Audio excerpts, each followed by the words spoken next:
Hi, and happy day 4 of Black History Month. So, I didn't post anything yesterday. Today, though, is my maternal great grandmother's birthday. She was born February 4th, 1907. And it's funny, she's actually the inspiration for why I got interested in tracing my family's genealogy. Because a couple of years ago, like in 2018, it was actually Martin Luther King Jr. Day weekend, and we were watching Finding Your Roots with Henry Louis Gates Jr. And if you've ever watched that, he does a lot of research through like a paper trail through looking at census records. So it occurred to me that, okay, my great grandmother was born in 1907. If I look up the 1910 census, I would see her.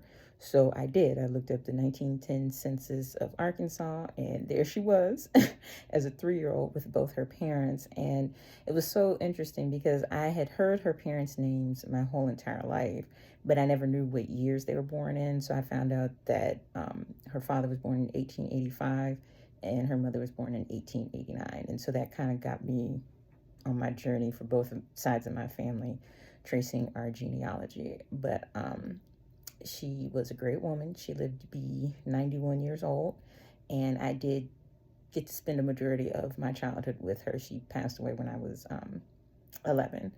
But she was funny. We called her Kitty, and she worked as a domestic or a maid. And the reason why she came to Chicago was because her mother had gotten sick. She had cancer, and so they wanted to have better medical treatment for her.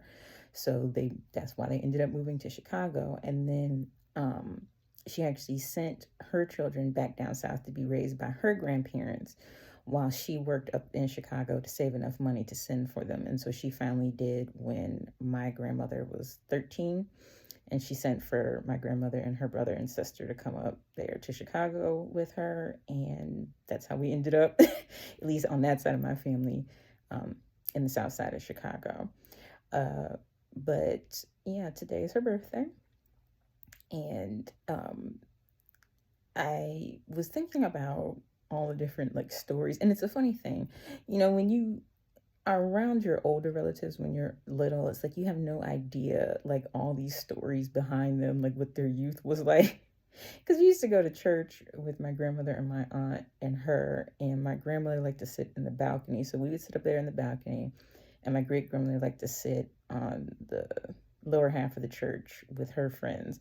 And my sister and I would like lean over the balcony and wave at her, and she'd wave at us. And then when service was over, we'd go down there and talk to her. But yeah, such a intriguing, interesting woman that really kind of like paved the way for my family. So today, in Black History Month, I just wanted to honor her.